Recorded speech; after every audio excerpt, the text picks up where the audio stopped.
Okay, have a look at this map. It never quite seems to add up for me. This map from the Canals and River Trust. Super funky, you can even tilt and move it around. Anyway, if I draw a line and separate the south and the north of England just here. Yep, that line is the M4 motorway. We pretty much have one canal below it, one canal remaining in the south of England. Okay, fine, I'll split the country again. We have the south, Midlands and the north. I'll let you argue on those lines in the comments. But that remains, that one surviving canal in the south is all we have, and arguably on a landscape best fit for canals. Despite having the capital of the country and despite the port of Bristol, Brunel's gateway to the Atlantic. So you might be thinking, well, Paul, show me a map of the early canal era, the early 1800s, the height of canal mania. Maybe that would look a little bit different. And you would be right. So a map of the current canal network and a map against that of every canal to have ever existed or even started. So with that map in mind, well, we do have a few more canals down south. But they don't look anything like their counterparts in the north and the Midlands. They just look like small branches. We don't quite seem to bridge some of those obvious gaps.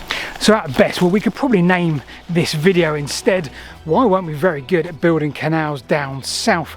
But did you notice something else on that map? Now, in the past, we have visited many of these little branches of canals. Attempted, started, finished, not finished, abandoned, you name it.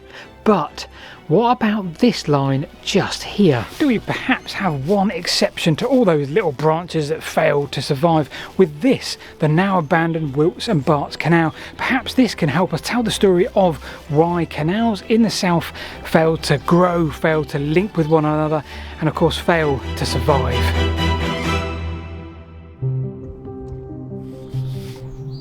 The year is 1860 and the 3rd Duke of Bridgewater commissions a canal to be built and opened, and it's hugely successful. It probably wasn't technically the first, but it's safe to say that it was perhaps the first extremely successful canal. Such is the notoriety of that one, where we often cite the date 1760 as the start of the Industrial Revolution in Britain. So why was this so successful? The Duke owned coal mines in Worsley and simply wanted an effective means to transport the coal to Manchester, and it worked. So much so that canals and proposals of canals are coming in now thick and fast. In fact, within 20 years of the Bridgewater, we have another 25 canals fully authorised and open. We don't have much of a canal to show off at this stage, but lots more to come very shortly. We know something weird is going on because right there is an embankment that tells me we're actually on the towpath. Lots of treats up ahead. Now, prior to the canals and the waterways, well, we had the pack horse, we had the horse and cart, and we could maybe move up to 2 tons depending on the terrain, the time of year, lots of external factors.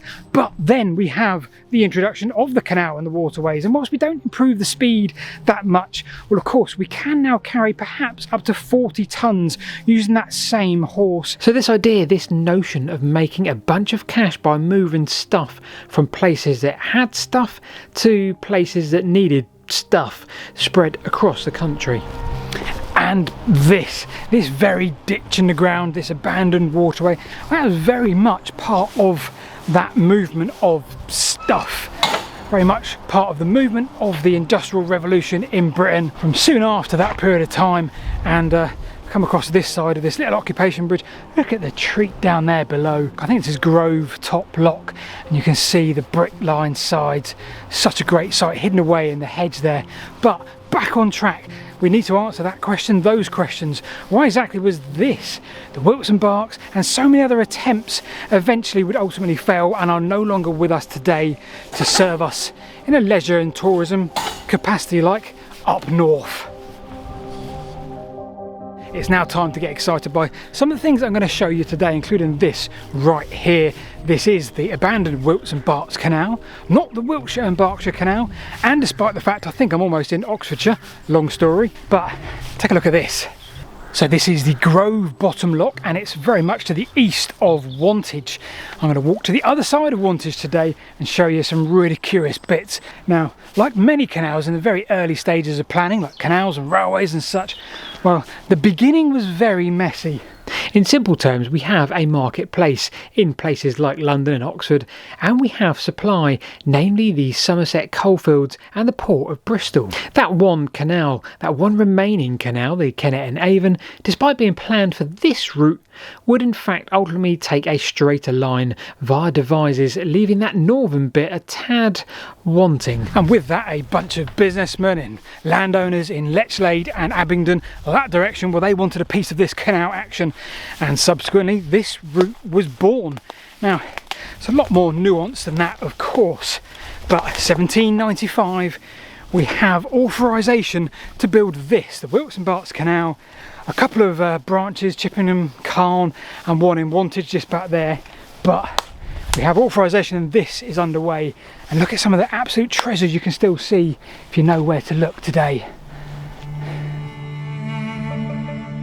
Planned at 55 miles, reduced to 51 by any standards north or south of the M4, this is an ambitious project. And with that, the canal would take 15 years to fully complete end to end. Money was continually an issue, raising more funds through the sale of shares. So 1810, and this canal is now open, transporting goods up and down it, fantastic. But already at this very early stage of its life, we're starting to get our first glimmer of being able to answer the question of why this and so many other attempts failed to materialise or join up or give us longevity here in the south of England. Okay, something else super cool to show you just there. Very steep. Let me just see if I can get another way. Okay, turns out I can get down here, and that big lump of masonry is probably our first hint as to what I'm about to show you down here in the canal. So 1810, as we suggest, the canal is now open, but long before this, turns out the shareholders wanted more. They wanted more connections. They wanted to get to Bristol. They wanted to get into Buckinghamshire and connect with networks there. And I say they wanted, I think that could well be the wrong word. I think the word we should be using here was needed. Look at all this really old brickwork here. This isn't a lock, this is actually a swing bridge. So not much to show you, but you'd have perhaps a 6 or 7 foot sort of access bridge swings out here, probably controlled by one of the lock gatekeepers. But again, still quite a lot here to see in terms of the brickwork and the masonry on either end.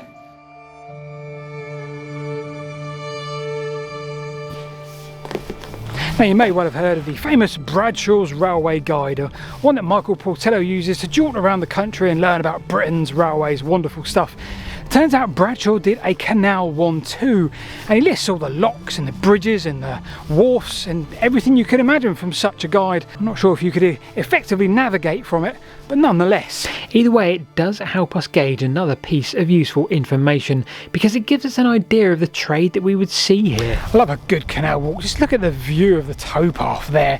Really gorgeous. And the important thing to remember for this canal was its key product was transportation of coal, and that's okay because we have a lot coming in from the west, but to get our share of that profit, well, we need to first of all have it come along the Somersetshire Coal Canal, then onto the Kennet and Avon Canal, and then onto our bit here so we can take a slice of that profit. Now, by 1837, we are transporting 43,000 tonnes of coal up to Abingdon and around 10,000 tonnes of agricultural produce going in the opposite direction. Okay, as we approach the town of Wantage, another significant slope right ahead of me, probably gives you another indication of what we're about to see. Here we are now, a year on, and we're a crucial part of that coal network, getting the coal to all those places we wanted to originally.